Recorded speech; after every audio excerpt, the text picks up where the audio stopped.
How to buy your first property. अपनी पहली property, अपना पहला घर कैसे खरीदे। दोस्तों, अपनी पहली प्रॉपर्टी, अपना पहला घर खरीदना हर किसी का सपना होता है, हर किसी का ख्वाब होता है। लेकिन जब आप एक्चुअल में घर खरीदने जाते हो तो वहाँ कंफ्यूजन होता है कि बजट क्या होना चाहिए, लोकेशन कहाँ सही रहेगी, लोन कैसे मिलेगा, और सबसे इम्पोर्टेंट पॉइंट, डॉक्यूमेंट में क्या चेक करना चाहिए। इन सभी चीज़ों को देखकर आज मैंने आपके लिए ये वीडियो बनाया है। आज मैं आपको स्टेप बाय स्टेप समझाने वाला हूँ कि अपनी पहली प्रॉपर्टी, अपना पहला घर खरीदते समय आप किन स्टेप्स को फॉलो कर सकते हो। अगर आप मेरे बताए इन स्टेप्स को फॉलो करते हो तो आपका जो डिसीजन है वो स्मार्ट रहेगा, वो सेफ भी रहेगा।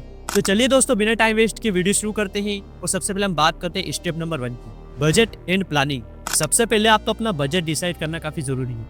बहुत सारे लोग क्या करते हैं, जितना लोन अप्रूव होता है उतना ही लोन ले लेते हैं, बट आपको ऐसा कभी भी नहीं करना चाहिए। जब भी आप अपनी पहली प्रॉपर्टी, अपना पहला घर खरीदने जाओ तो आपको एक रूल हमेशा याद रखना चाहिए, और वो रूल ये है कि आपकी जो भी इनकम है उसका 30 से 35% से ज़्यादा आपका EMI नहीं होना चाहिए। फॉर एग्जाम्पल, आपकी इनकम 50,000 पर मंथ है तो आपकी जो EMI है वो 15,000 से ज़्यादा नहीं होनी चाहिए। और दूसरी बात डाउन पेमेंट की, तो आपके पास 20 to 30% डाउन पेमेंट ऑलरेडी होना चाहिए। फॉर एग्जाम्पल, आप 40 लाख रुपए का घर ले रहे हो तो आपके पास 8 से 12 लाख रुपए होने चाहिए।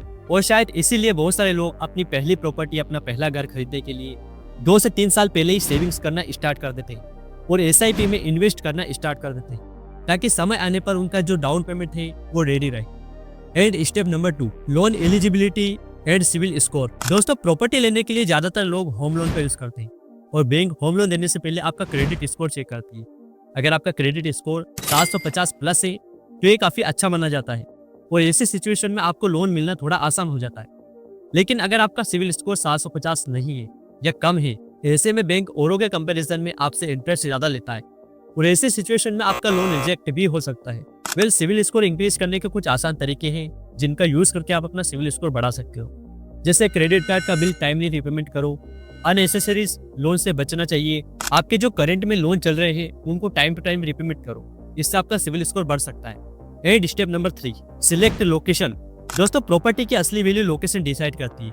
अब आप जब भी अपनी पहली प्रॉपर्टी, अपना पहला घर खरीदने जाओ तो कुछ इंपॉर्टेंट चीज़ों का आपको ध्यान रखना चाहिए, जैसे कनेक्टिविटी, मेट्रो, बस, रोड, रेलवे वगैरह पास में है या नहीं। और दूसरी बात है फैसिलिटी, जैसे स्कूल, हॉस्पिटल, मार्केट पास में हो। आपको एक ऐसा एरिया चूज करना चाहिए जो थोड़ा डेवलपिंग हो, मतलब वहाँ के अभी रेट कम है लेकिन 5 से 10 साल बाद वहाँ के रेट डबल हो सके। And step number 4, builder and property verification. दोस्तों, फ्लैट या घर लेने से पहले आपको बिल्डर के बारे में रिसर्च करना काफी जरूरी है। वो जो बिल्डर है वो RERA रजिस्टर्ड है या नहीं, उसने जो पहले प्रोजेक्ट बनाए, उसने पहले जो घर बनाए, उनका ट्रैक रिकॉर्ड कैसा है। इन सभी चीजों को देखना आपके लिए काफी जरूरी है, वरना आपको फ्यूचर में प्रॉब्लम भी हो सकती है। And step number 5, loan process and document.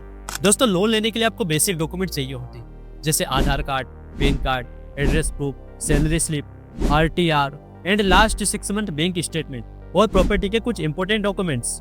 और हर बैंक का ब्याज दर और प्रोसेसिंग फीस अलग अलग होती है। फॉर एग्जांपल, एक बैंक 9% ब्याज ले रहा है और दूसरा बैंक 8.5% ब्याज ले रहा है, तो आपके 20 लाख रुपए के लोन पे 20 साल में 2 से 3 लाख रुपए सेव हो सकते हैं, एक स्मार्ट डिसीजन की वजह से।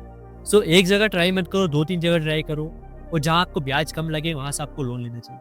And last step number 6, legal and technical checks. Property buy करते समय लीगल और टेक्निकल वेरिफिकेशन काफी इंपॉर्टेंट है। लीगल वेरिफिकेशन में आप अच्छे लॉयर के पास जाओ, वो देखेंगे, चेक करेंगे कि लैंड का टाइटल क्लियर है और अप्रूवल सही है, और प्रॉपर्टी के ऊपर किसी प्रकार का कोई केस पेंडिंग नहीं है। और टेक्निकल वेरिफिकेशन में आप फिजिकली जाते हो और बिल्डर की क्वालिटी चेक करते हो। तो दोस्तों, अपनी पहली प्रॉपर्टी लेना एक बड़ा डिसीजन, लेकिन सही प्लानिंग रही तो सिर्फ प्रॉपर्टी नहीं, एक अच्छा इन्वेस्टमेंट बन सकता है। तो याद रखिए, अपनी पहली प्रॉपर्टी लेते समय प्लानिंग करो, कंपेयर करो और वेरिफिकेशन करो, इसके बाद ही प्रॉपर्टी लो। फाइनली, वीडियो थोड़ी भी यूजफुल लगी हो, वीडियो को लाइक जरूर करें, चैनल को सब्सक्राइब नहीं किया तो कर लीजिए।